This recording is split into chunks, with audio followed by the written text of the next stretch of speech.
Coco Gauff's privacy plea draws similar requests from Iga Swiatek, Jessica Pegula.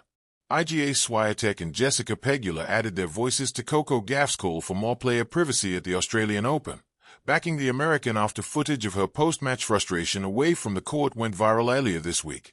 Gauff raised concerns Tuesday following her quarterfinal loss, saying there's virtually no space inside the stadium where players are not being filmed. The discussion grew as fellow top players were asked about the balance between fan engagement and personal boundaries at the season's first Grand Slam.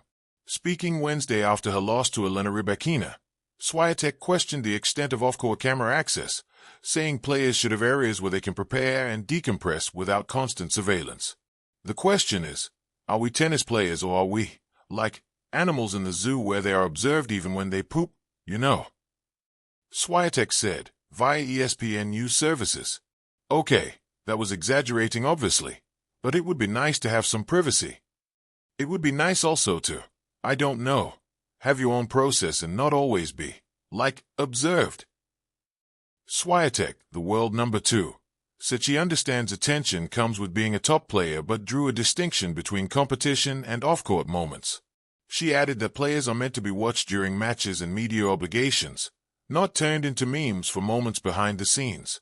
Pegula echoed those feelings after her straight sets win over Amanda Anisimova, defending Gauff and describing the current environment as overly intrusive.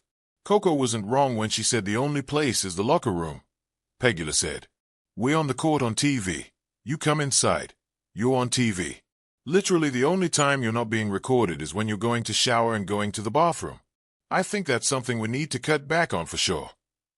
Gauff's comments followed videos showing her smashing her racket in a stadium ramp after her loss to Elena Svitolina. She said she intentionally left the court to avoid doing so in front of fans, believing she had found a private area. Pegula said she hopes the moment leads to broader discussion moving forward, calling the situation very intrusive. When the applause fades, Coco Gauff's privacy plea and the quiet chorus that followed. The stadium is never truly silent. Even after the final point is played and the crowd exhales its joy or disappointment, the noise lingers, echoing in phones, headlines, comment sections, and camera lenses that refuse to blink. For modern tennis stars, the match does not end at match point. It simply changes courts. Coco Gauff knows this well. At an age when most people are still negotiating who they are in private, she has been asked to become someone in public. Brilliant, poised, articulate, and immensely talented, Gauff has grown up under the glow of stadium lights and the harsher fluorescence of global scrutiny. Yet recently, she asked for something radical in its simplicity. Space. Privacy. The right to exist beyond the highlight reel. Her plea wasn't loud or dramatic. It didn't need to be. It carried the weight of someone who understands both gratitude and exhaustion, the paradox of being adored by millions while longing to be unseen, if only briefly. And then something interesting happened. Others nodded. A shared silence speaks. When Gauff voiced her concerns, it wasn't an isolated whisper. It became a signal flare. Soon, players like Iga Swiatek and Jessica Pegula echoed similar sentiments, not as an orchestrated movement, but as a shared human response. Different personalities, different backgrounds, different playing styles, yet the same underlying truth: elite athletes are still people, and people need boundaries.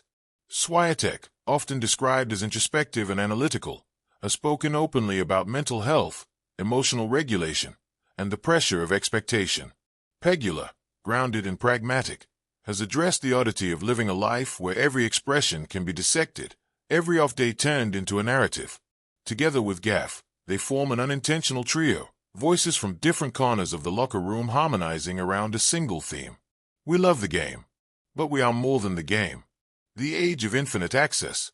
Once upon a time, fans saw athletes only in glimpses, a match on television, a photo in the newspaper, a fleeting autograph. Today, access is infinite, or at least it feels that way. Social media collapses distance. Cameras follow players from courts to corridors. Microphones catch sighs that used to evaporate into the air. In this environment, privacy is no longer the default. It is a request. Gauff's generation has never known a world without constant documentation. Every victory is instantly clipped, captioned, and categorized. Every loss becomes content. The emotional aftermath, frustration, tears, silence, is no longer sacred. It is shareable.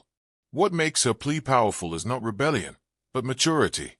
She is not rejecting fame. She is redefining it. She is asking fans, media, and institutions to remember that access is not entitlement. Strength isn't constant exposure. There is a myth in sports that toughness means availability, that resilience requires a smile for every camera, an answer for every question, a presence at every press conference, even when the body aches or the mind is heavy.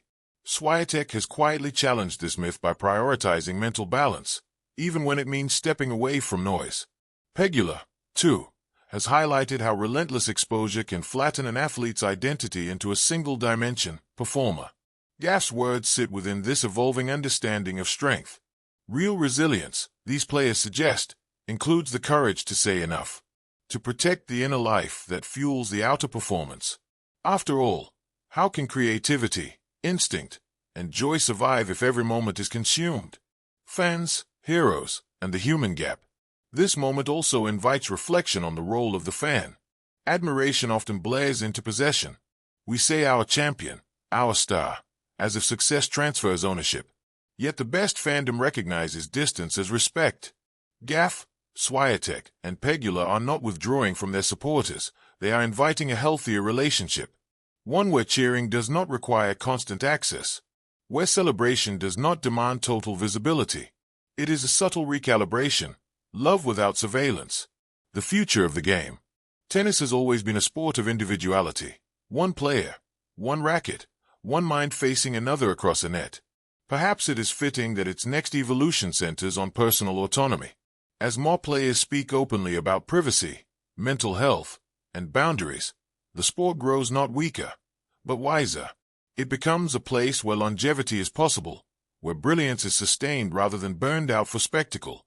Coco Gauff's plea may seem small in the churn of daily sports news, but its resonance is profound. It reminds